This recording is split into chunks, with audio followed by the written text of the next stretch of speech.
Olá, classe! Saudações a todos e todas, eu espero que vocês estejam bem.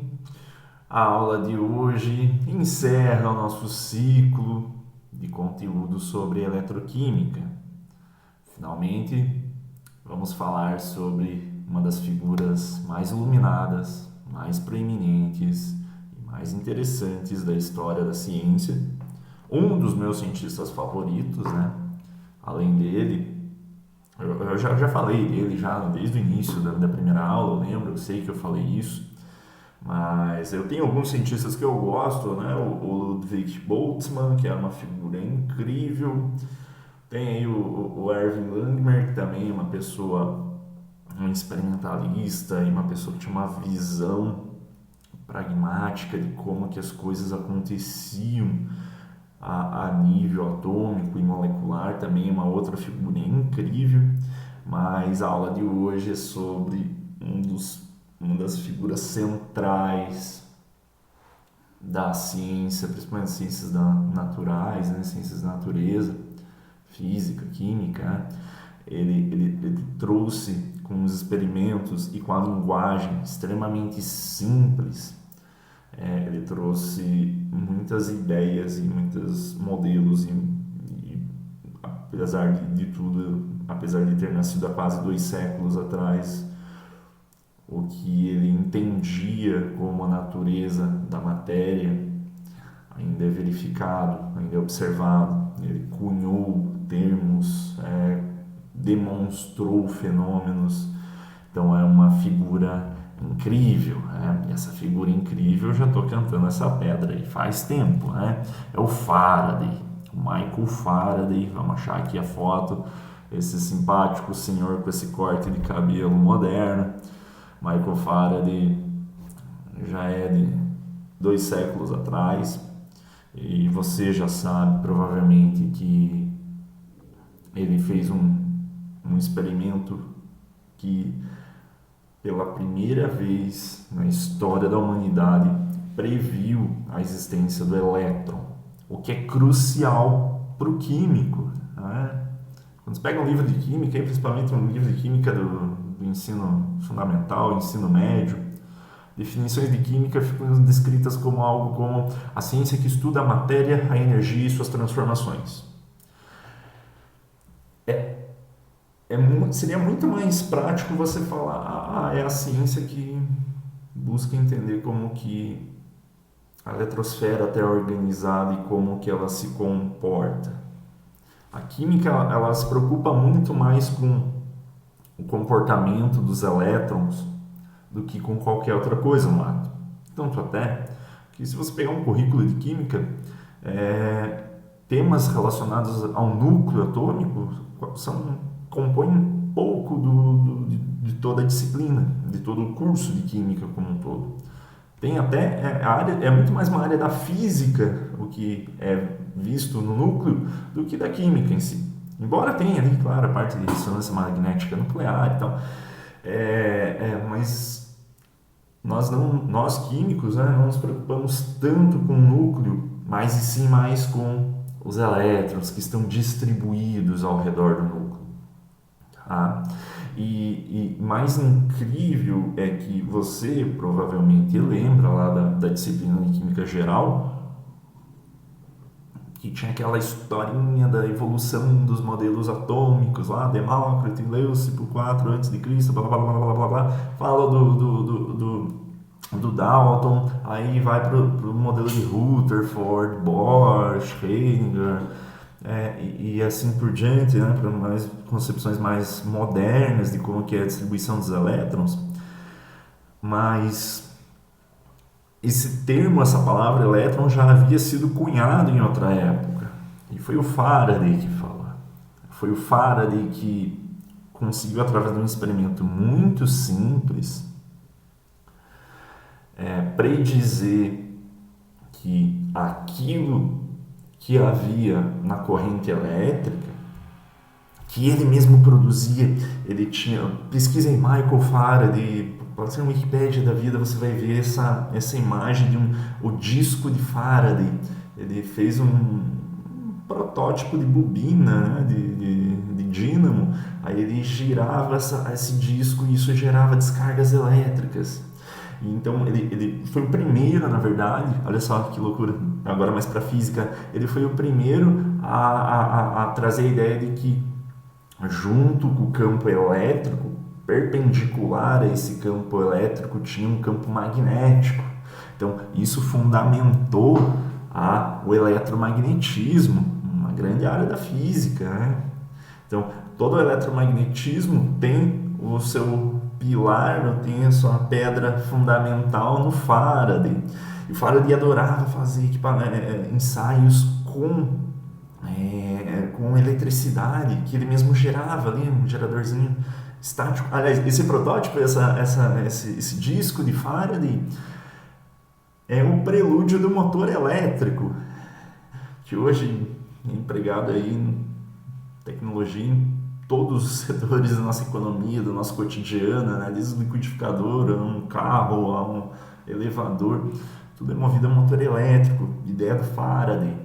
Foi o Faraday que falou, não, essa papo aí do Galvani e do Volta, de que existe uma eletricidade animal e a outra eletricidade metálica. Lembram lá dos nossos primeiros encontros, dos primeiros vídeos, onde ele comentava lá que Galvani e Volta falavam que existiam dois tipos de eletricidade. O Faraday falou, não, nada a ver, para com isso, só existe um tipo de eletricidade, tá? E esse tipo de eletricidade, essa única forma de eletricidade, a natureza dela tem, na eletricidade, a natureza dela também está intrinsecamente relacionada a alguma coisa na existência da matéria. Ele conseguiu, através de um experimento que a gente vai ver hoje, através de uma lei até que a gente vai ver hoje, que ele descreveu, né? Que ele criou, que a proporção de carga elétrica necessariamente estava relacionada à quantidade de massa depositada num cátodo. E isso só poderia acontecer se na matéria, nas soluções, em qualquer estado físico da matéria, houvesse um ente equivalente com a eletricidade. A isso ele deu o nome de elétron. Sem nunca ter visto, ele já demonstrava que ele entendia, ou pelo menos mostrava indícios de que aquilo que tem na corrente elétrica também tem no átomo. A isso foi dado o nome de elétron, que foi verificado 50, 60 anos. Pode ver, quando estão falando em modelos atômicos, ninguém fala lá que o experimento do J.J. Thomson, com esse experimento ele cunhou o termo elétron, ele provou a existência do elétron. Já existia essa ideia de elétron, só que essa ideia de elétron veio do Faraday. O J.J. Thomson conseguiu provar a existência dele no átomo, mas alguém já tinha pensado isso. E o Faraday, ele foi essa pessoa, né? Ele era uma pessoa extremamente simples, ele não foi letrado nos melhores liceus ou universidades da época.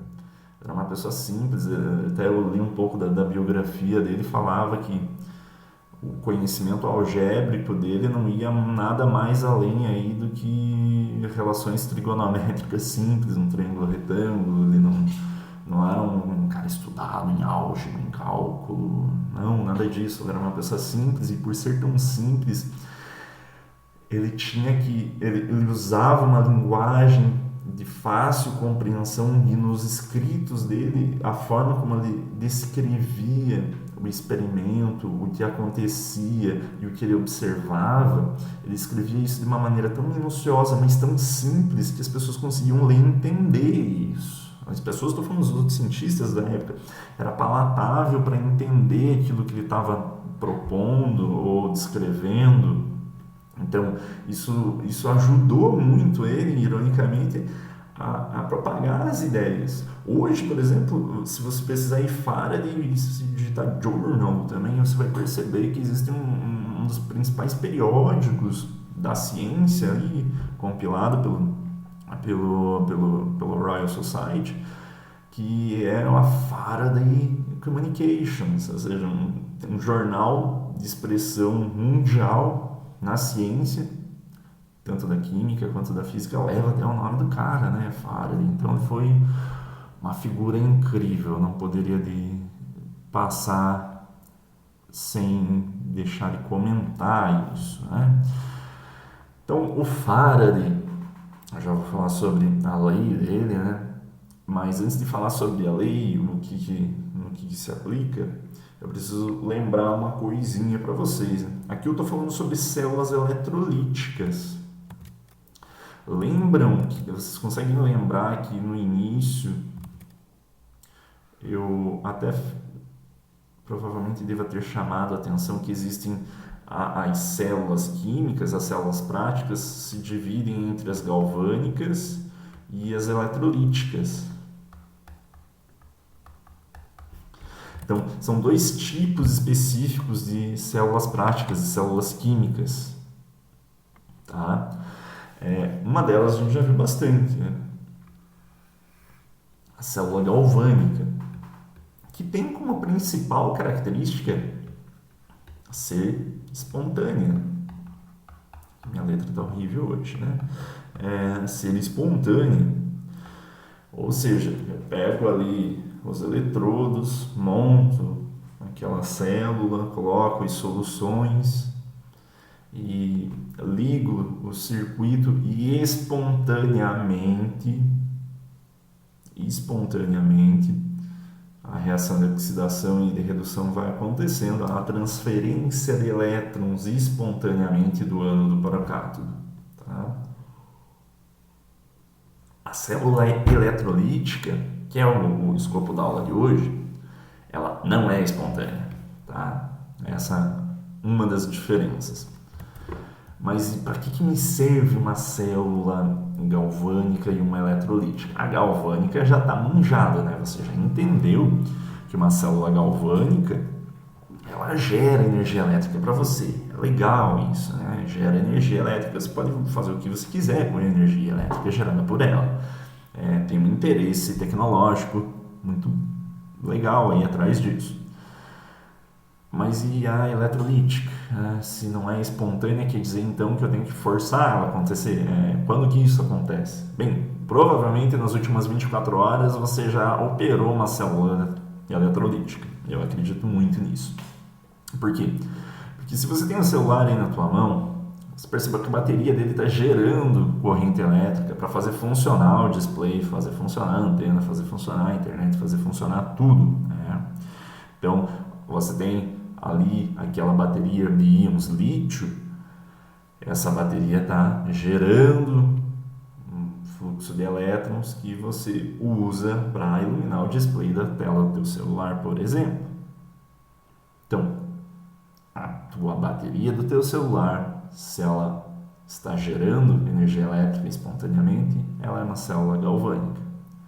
Mas chega uma situação que ela entra em equilíbrio. Ela não chega ao fim, né?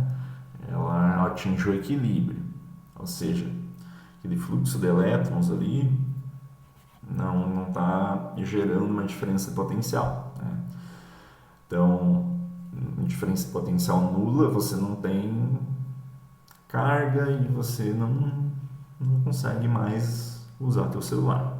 Aí você recarrega ele. Então, aí você pega a energia lá da Copel e que veio ali pela rede de transmissão e alimenta a bateria do teu celular. Então, quando você está alimentando a bateria do teu celular, você está fazendo com que o processo inverso ocorra. O processo inverso do processo espontâneo. Então, você está forçando um processo não espontâneo. Você está fazendo com que os íons voltem para o seu local de origem. E tem aí um monte de termos técnicos que a gente não vai entrar muito agora. Mas, de certa forma, você está forçando o caminho contrário. Tá? Seria a mesma coisa como você chegar aí em uma barragem, né, uma instalação hidrelétrica e pegasse a água lá de baixo com um balde e jogasse lá para cima para reabastecer a hidrelétrica. Um exemplo esdrúxulo, mas só para ilustrar. Então, à noite, eu sempre deixo meu celular carregando à noite À noite eu transformo aquela célula galvânica, que é a bateria, em uma célula eletrolítica. Tá? Então a célula eletrolítica é a célula que eu forço ela a operar ao contrário. Então vamos lá, aqui até tem mais uma coisa escrita aqui sobre a definição, né?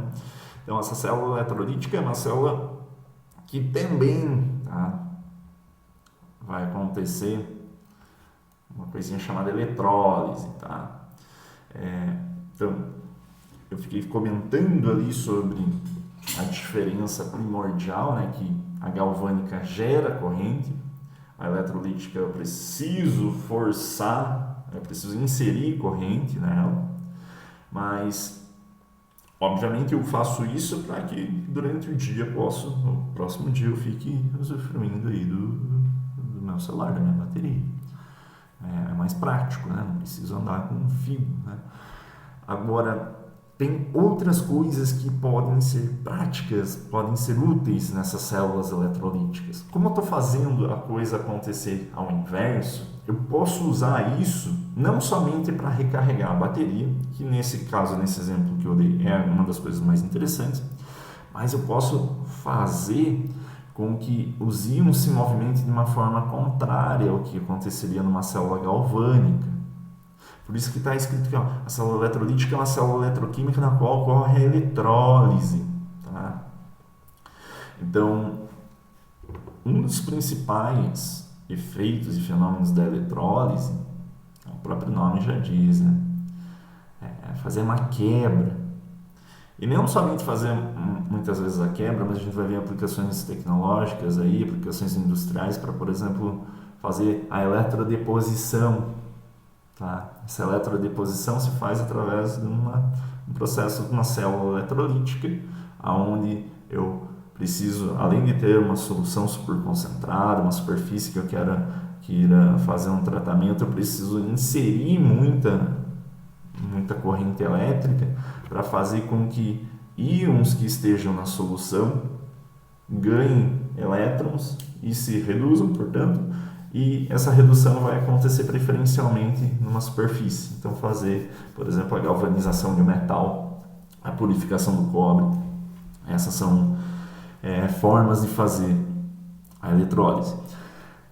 Em termos práticos, daquela célula galvânica que nós sempre víamos aí nos últimos vídeos que eu apresentava para vocês, né? Vocês vão perceber que a célula galvânica ela é muito parecida com a célula, aliás, a célula eletrolítica é muito parecida com a célula galvânica. Aqui tem um exemplo, ó. Então, isso daqui é uma célula eletrolítica usada para fazer, por exemplo, aquilo que eu comentei de tratamento de superfície. Então, essa célula eletrolítica, ela tem algumas coisas que a gente já sabe. Tem um ânodo, né? Tem um cátodo. No ânodo, eu continuo tendo um processo de oxidação. Tá? Então, o ânodo. No cátodo, eu continuo tendo um processo de redução. Tá? Não mudou muita coisa. Mudou uma outra coisa que vocês não devem estar percebendo, mas olhem direito para a imagem aqui. O que tem de diferente? Perceberam que é um único recipiente? Então, eu não preciso necessariamente ter aquela ponte salina, ou não preciso em dois ambientes separados, ou uma parede porosa. O ânodo e o cátodo ficam na mesma solução. A solução ela não precisa estar em equilíbrio, em condições padrão, né? Falei bastante na aula passada sobre condições padrão. Não precisa ter 1 mol por litro. E tem uma outra coisinha que agora fica bem diferente. O ânodo ela é representada como um sinal positivo da tua célula, enquanto o cátodo é o negativo. Isso ficou invertido. Justamente para indicar que para você que o fluxo de elétrons é o inverso do que geralmente estaria acontecendo. Ao invés de eu usar os elétrons para alimentar algum outro equipamento, eu preciso de elétrons para alimentar a célula eletrolítica. Essa é a principal diferença, por isso que é a inversão. Embora eu tenha o ânodo e o cátodo com sinais trocados, ainda o processo é o mesmo. Tá? Então você está vendo aqui, ó, na oxidação continua acontecendo isso no ânodo. E por que isso é interessante? Por exemplo, tratamento de superfície, o cobre, isso também é válido para alumínio. E agora a gente consegue entender porque muitas vezes alguns metais são tão caros, né? Para você ter um cobre, um pedaço de cobre perfeito para uma instalação elétrica, por exemplo, para transformar em fio para instalação ou qualquer outra utilidade, é preciso ter um arranjo dos átomos na superfície muito uniforme, muito homogêneo. Tá? Quando você for investigar aí processos de superfície, você vai entender que a ordem dos fatores altera o produto, sim. O que eu estou querendo dizer é que quando eu tenho um átomo do ladinho do outro, todo mundo bem bonitinho, eu vou ter processos físicos e químicos diferentes do que se eu tivesse defeitos ou vacâncias ou arranjos amorfos dos átomos. Então altera na química, a ordem dos fatores altera o produto, sim.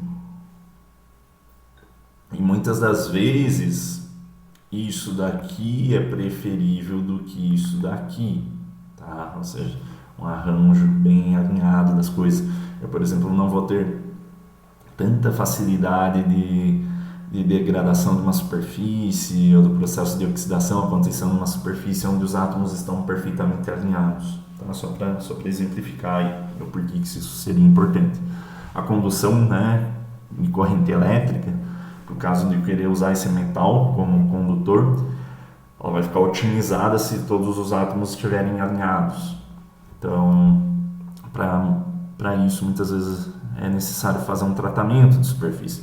E quando você vai lá na siderúrgica, você percebe que, beleza, o cara derreteu a matéria-prima, o minério para fazer o fio, a folha ou a chapa, mas a superfície ainda ela não foi alinhada de uma maneira que eu consiga ter essa otimização do espaço.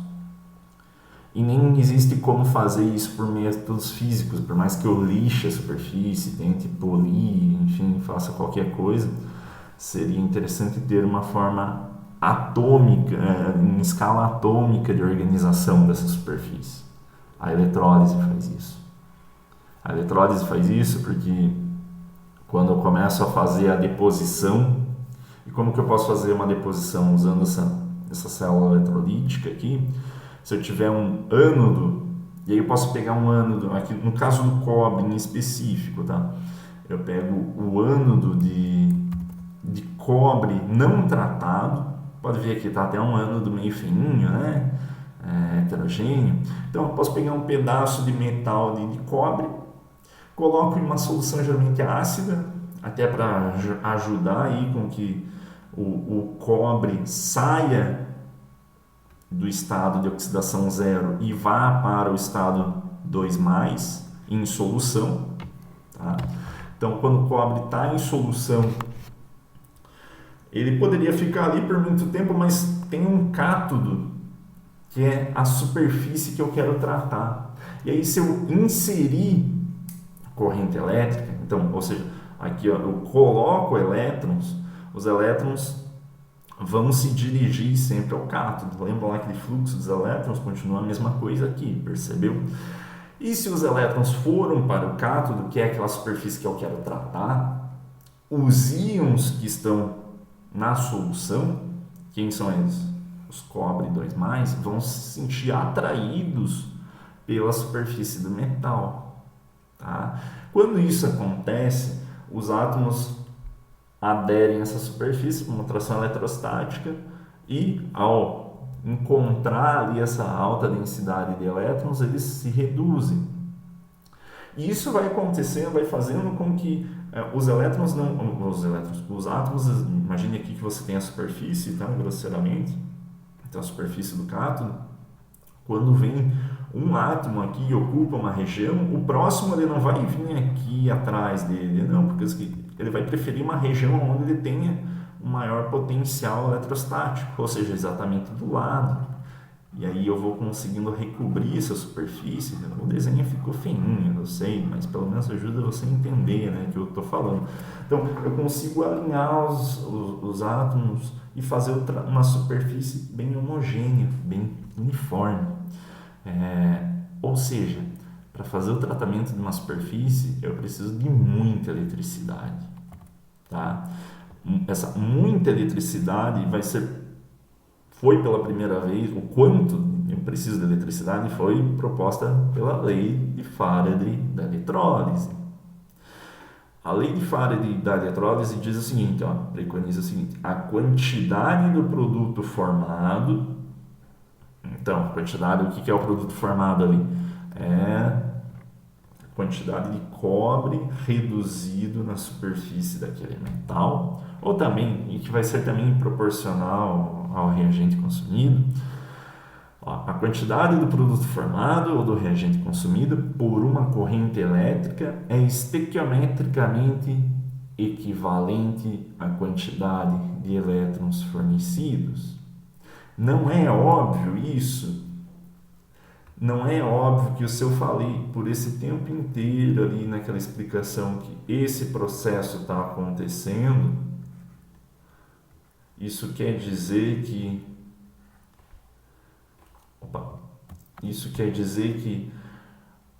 a quantidade de cobre depositado não vai ser proporcional a essa quantidade de elétrons? Claro que vai ser, né?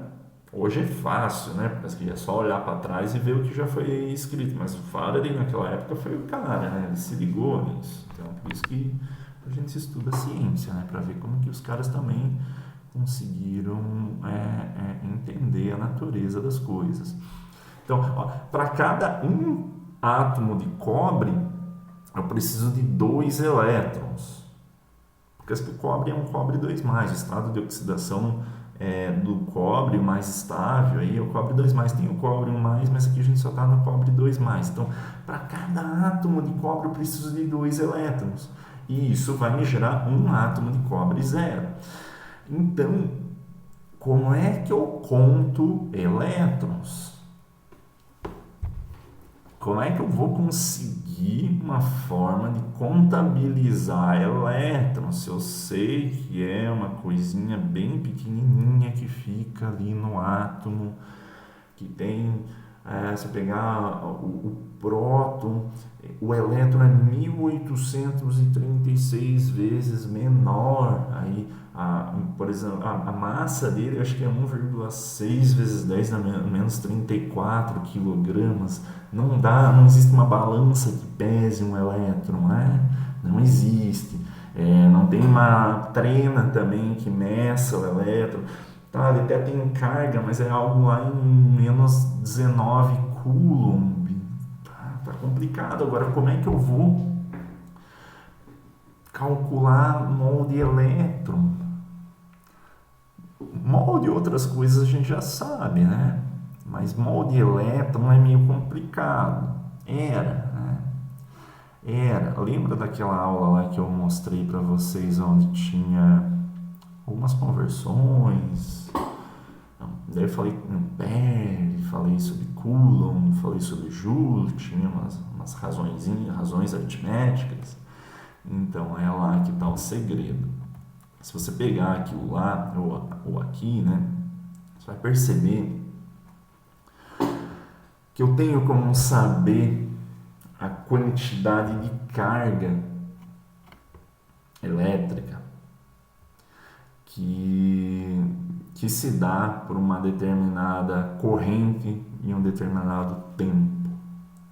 A carga fornecida, ela segue essa equação. É igual a corrente vezes tempo. Notem que eu não falei voltagem, tá? Voltagem é diferente de corrente. Atente-se a isso. Então, a corrente ela é medida em ampere. Você pode olhar aí, ter um material elétrico que estiver perto de você, você sempre vai encontrar uma designação de ampere, né? Acho que a rede elétrica comum aí invariante, se for 110 ou 220, eu acho que ela funciona a 10 amperes, né? Então, para eu saber, e a gente já vai entender o que isso tem a ver com o que eu quero, né?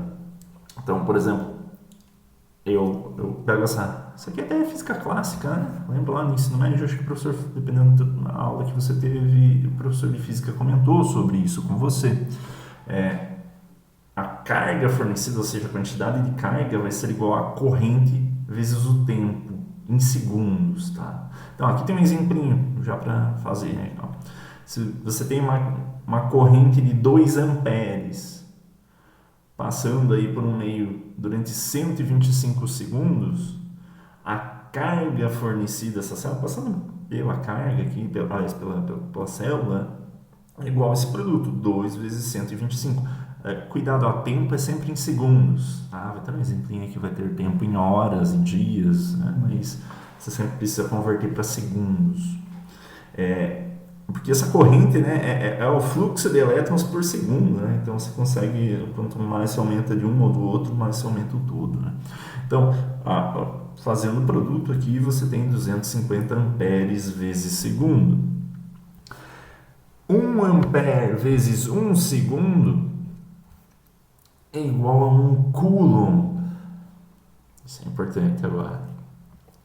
Então, a quantidade de carga é igual a 250 coulomb. Tá? Isso vai ser importante. Por quê? Porque se eu quisesse relacionar essa quantidade de carga e saber quantos elétrons tem isso, é muito fácil. Ó, lembra lá da constante de Faraday? Claro que você lembra, né? 9,6485 vezes 10 na 4 Coulomb vezes mol de elétrons na menos 1. Vou colocar aqui para não ficar fino. Coulomb vezes mol de elétrons na menos 1. Isso soou algo aí interessante para você? Então, a quantidade de carga em Coulomb, eu posso converter ela para mol de elétrons usando essa expressão.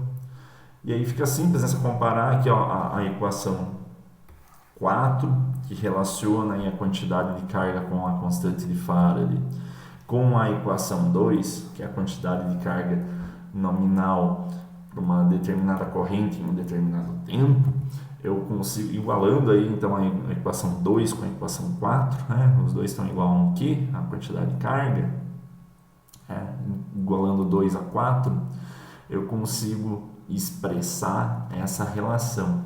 Né? Então, ó, pega de volta ali aquelas unidades de medida. Intensidade, ampere, tempo, segundo, ampere vezes segundo é coulomb. Constante de Faraday é o que eu acabei de mostrar.